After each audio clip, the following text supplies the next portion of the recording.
seperti kaki kijang. Hop, hop, hop, hop, hop, hop, hop.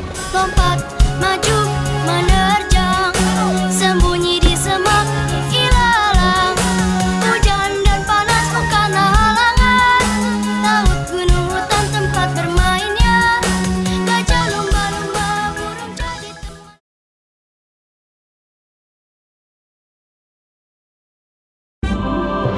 Bolangpedia.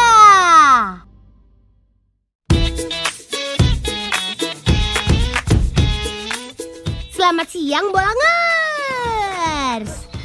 Kembali lagi bersama Bolang dalam Bolangpedia.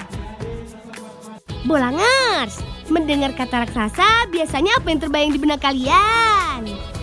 Ya, betul. Tentu saja ukurannya yang besar dan gak biasa. Nah, raksasa berikut ini gak cuma besar bentuknya, tapi manfaatnya juga loh. Ini dia, 3 raksasa bersahabat versi Bolangpedia.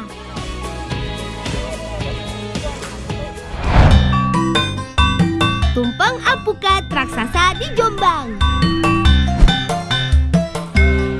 Bolangers, pada tahun 2020, masyarakat Sambirejo, Kecamatan Wonosalam, Jombang, Jawa Timur mengadakan Andum Alpukat alias Pesta Alpukat.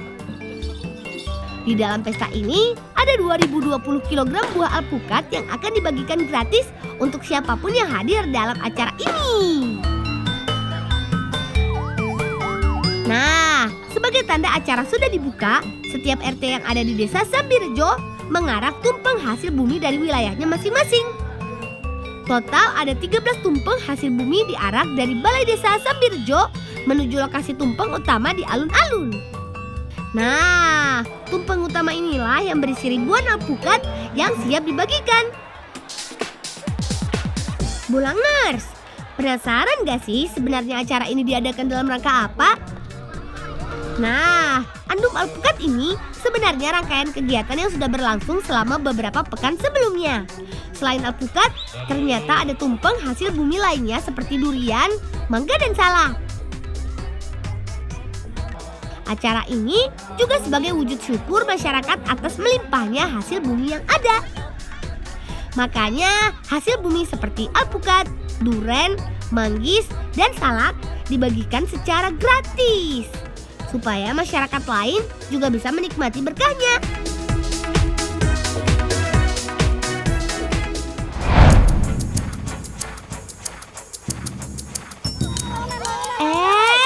Ada apa tuh yang gentayangan di sawah siang-siang?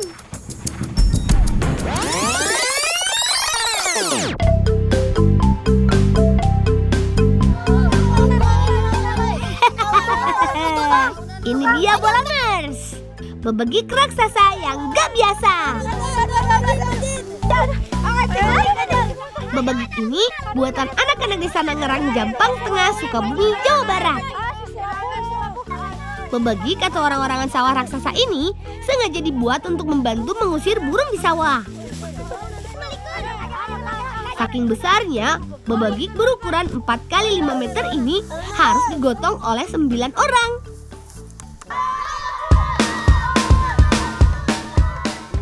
Bebegik dijalankan dengan cara ditarik, menggantung di atas tali seling baja dengan panjang 30 meter. Jadi perlu tenaga ekstra untuk menariknya Bolangers. Nggak bisa sendirian, tapi harus berdua. Ada yang bertugas menarik tali. Di sisi lainnya juga harus ada yang mengulur tali sampai sepanjang mungkin. Ini supaya bebegiknya bisa meluncur dengan sempurna, alias gentayangan di sawah. Gimana? Seru ya Bolangers?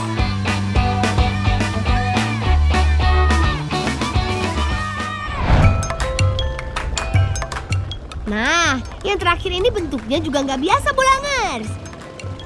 Ini dia, kalang raksasa si penangkap ikan raksasa. Kalang ini alat tangkap ikan khas masyarakat Tetuk Barunai, Kalimantan Tengah. Terbuat dari potongan kayu dan rotan. Tenang, biarpun besar begini, ikan yang sudah masuk ke sini mustahil bisa keluar Bolangers. Apalagi di ujung kerucut kalang dibuat tajam. Kalang khas Petuk Barunai dibuat besar karena masyarakat mencarinya di sungai Rungan yang lebar dan dalam. Cara memasangnya, turunkan sampai kalang hilang tenggelam di dasar air.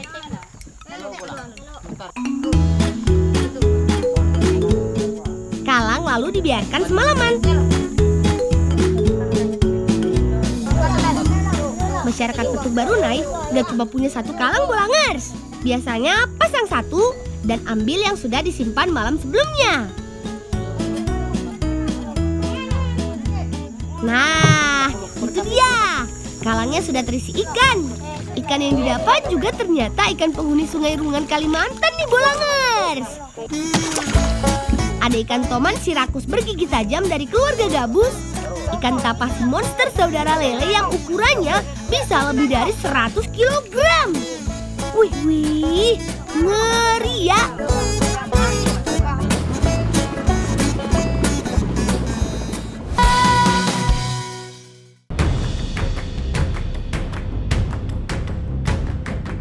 Horas teman-teman, yuk ikut kami bertualang ke Samosir. Kami akan mencari lobster, membuat dalini horbo, juga mengolah ikan sorbuk khas Samosir. Tepatnya di Lumban Suhi-Suhi Toruan, Kecamatan Pangururan, Kabupaten Samosir, Sumatera Utara. Teman, siapa bilang lobster cuma ada di laut? Danau Toba juga surganya lobster loh. Tentu saja lobster air tawar. Hehehe. Nah, ayo siapkan bubu dan umpannya. Para nelayan Samosir menangkap lobster danau menggunakan bubu. Umpannya mudah sekali. Cukup menggunakan potongan singkong yang sudah dikupas. Masukkan satu potong singkong ke dalam bubu. Kemudian turunkan bubu di sekitar lokasi yang sudah ditentukan. Ikat ujung tali bubu ke tiang yang sudah dipasang nelayan sebelumnya. Sekali turun, ada 5-10 bubu. Supaya mudah mengambilnya, setiap bubu harus diikat satu sama lain. Ujung talinya sudah, tinggal pemberatnya nih. Tandanya bubu sudah habis. Dengan pemberat, bubu akan diam dan tidak terbawa arus bawah air. Semoga banyak lobster yang tertangkap ya.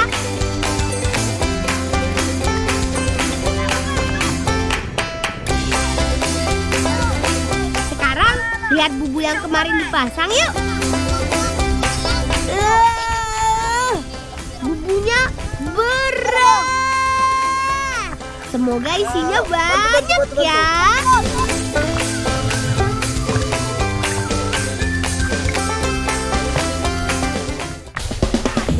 Hore!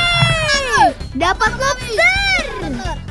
Lobster air asin dan air tawar sama-sama mempunyai cangkang yang keras dan sepasang capit yang besar. Bedanya, lobster air tawar mempunyai ukuran yang lebih kecil dengan warna yang indah. Ada biru kehijauan, hijau kemerahan, dan biru laut dengan bercak kemerahan. Nah, karena alam Indonesia beriklim tropis, jadi nggak mengenal musim dingin. Tempat inilah yang cocok untuk hidup dan berkembangnya lobster air tawar. Lobster air tawar termasuk hewan nokturnal atau aktif di malam hari. Ia akan mencari makan dan bertelur saat malam tiba. Makanya kita harus meninggalkan bubu semalaman. Awas, hati-hati mengeluarkan lobsternya dari bubu. Kalau tidak, jari kalian akan dicapitnya.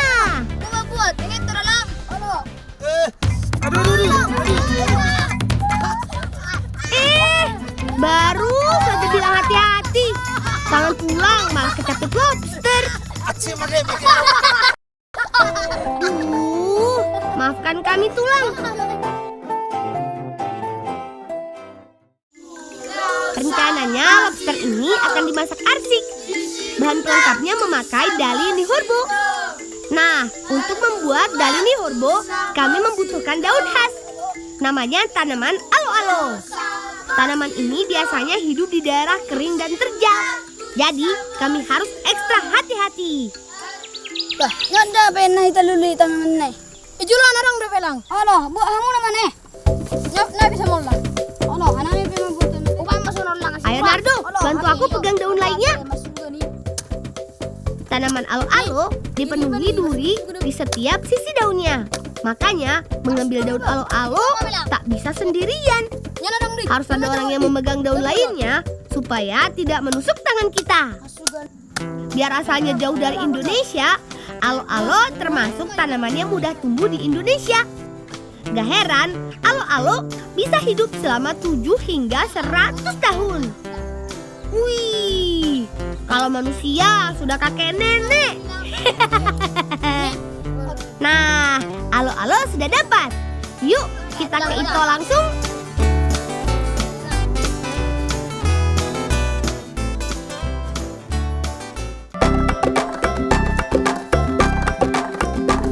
Kalian sudah pernah makan keju kan?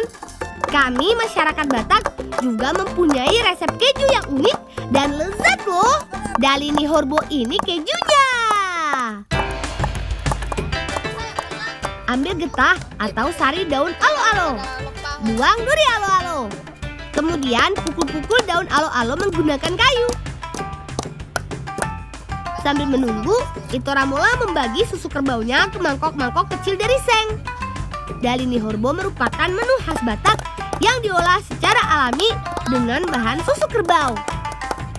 Kata Ito, susu kerbau rendah kolesterol, jadi lebih menyehatkan tubuh. Selanjutnya, peras daun alo-alo yang sudah ditumbuk. Remas dengan jari-jari tangan sampai sarinya keluar. Sari daun alo-alo yang segar akan berwarna kehijauan dan kental. Supaya Dalini Horbonya gurih, tambahkan garam secukupnya ke dalam getah alo-alo. Aduk sampai merata. Membuat Dalini Horbo tidak sulit. Tambahkan 1 sendok makan getah alo-alo yang sudah dicampur garam ke dalam mangkok-mangkok susu kerbau. Aduk sampai merata.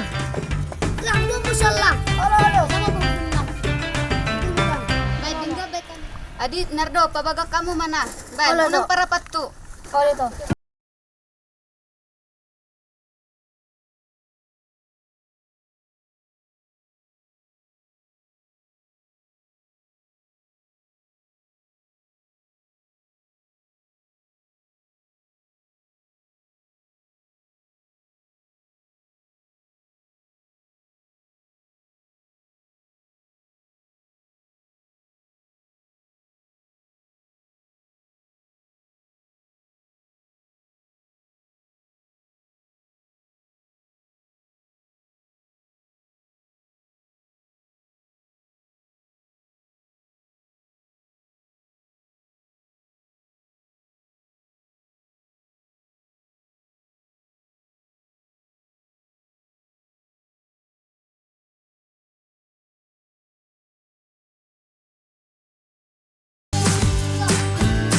Arsik ini menu andalan khas tanah Batak.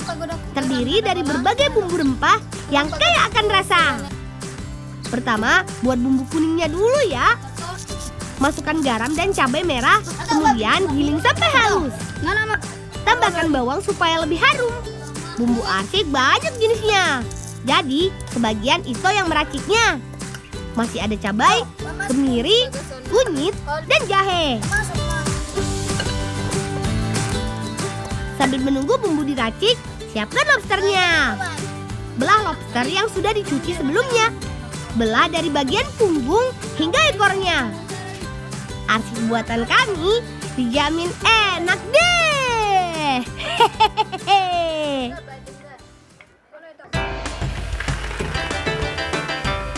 Masukkan serai dan lengkuas yang sudah digeprek dan bumbu halus ke dalamnya. Supaya gurih dan legit, tambahkan garam dan asam gelugur secukupnya. Ayo lobster, sekarang giliranmu berenang di wajan. Terakhir, jangan lupa andaliman dan cabai merah utuh. Masak sampai lobsternya matang. Aromanya wangi sekali. Setelah lobster matang, kemudian masukkan Dalini Horbonya. Gak perlu waktu lama, karena Dalini Horbo mempunyai tekstur yang lembut.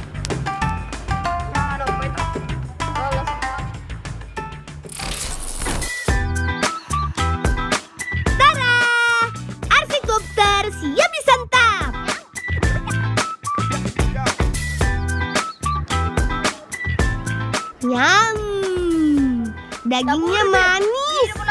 Iya loh teman, biarpun tidak sebesar lobster air laut, tapi daging lobster air tawar mempunyai cita rasa yang lebih manis. Ditambah bumbu arsik yang kaya rempah, membuat lobsternya makin nikmat. Selain nikmat, lobster air tawar juga lebih rendah lemak dan kalori dibandingkan dengan lobster air laut. Oh iya, Dalini Horbo juga kaya kandungan gizi. Ada lemak, karbohidrat, dan protein yang baik untuk pertumbuhan kita. Enak, lezat, dan bergizi tinggi. Mantap!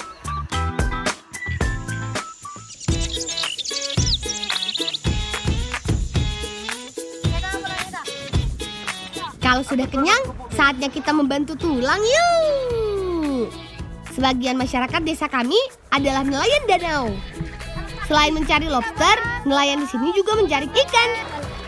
Menjaring ikan di sini lain daripada yang lain. Sebelum ke tengah danau, ada satu orang yang bertugas memegang ujung jaring. Selanjutnya, ulur jaring perlahan ke bagian tengah danau. Sambil mengulur jaring, perahu satu lagi akan memeriksa apakah jaringnya kusut atau mungkin ada yang bolong. Tebar jaring sampai membentuk lingkaran. Setelah ujung jaring saling bertemu, kemudian giring ikan menggunakan ombuk-ombuk. Ombuk-ombuk terbuat dari tongkat kayu yang bagian ujungnya dipasang balok kayu berbentuk kerucut. Sekali hentak ke air, ombuk-ombuk akan membuat air menjadi riuh dengan gelombang dan suara. Saat itulah ikan akan panik dan menabrak jaring.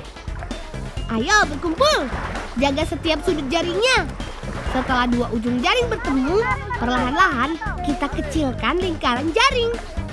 Tuh, ada yang gerak-gerak di tangan. Sepertinya banyak ikan terjaring. Sekarang angkat jaringnya ke daratan. Asyik, banyak ikan yang tersangkut jaring. Dengan ukuran jaring yang kami pakai, hanya ikan besar saja yang tersangkut di jaring. Ikan yang berukuran kecil akan tetap lestari di danau. Dahulu Danau Toba terkenal dengan ikan pora-pora. Setelah berkembangnya ikan mujair sang pemangsa, jumlah ikan pora-pora semakin sedikit. Wih, ikannya super jumbo. Hati-hati ya memindahkan ikannya, banyak duri tajam di siripnya. Ayo bawa ikan ini ke opung.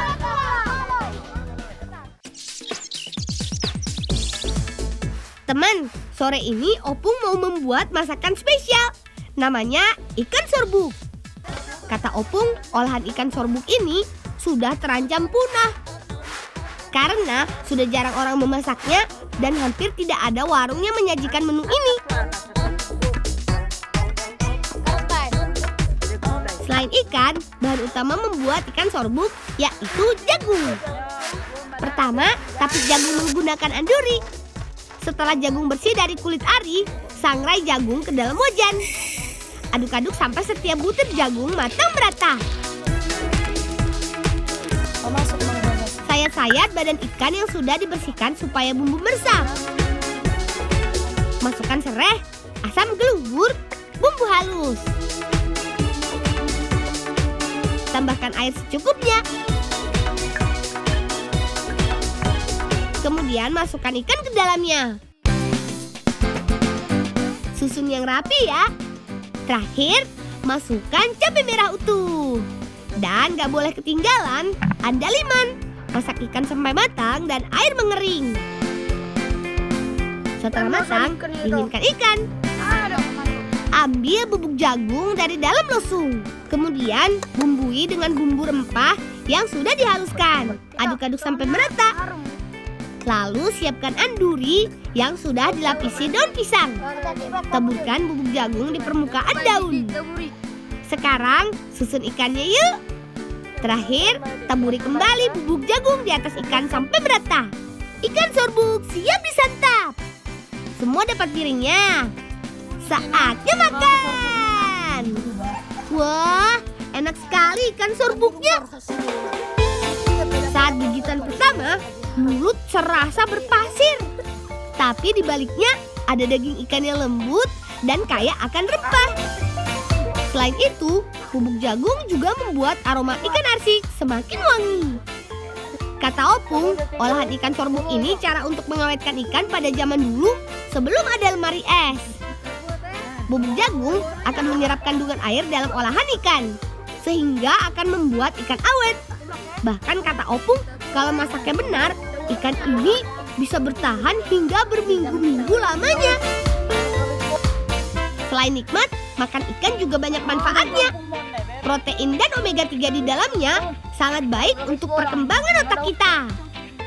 Sampai di sini dulu ya petualangan kami hari ini. Salam bocah petualang. Horas!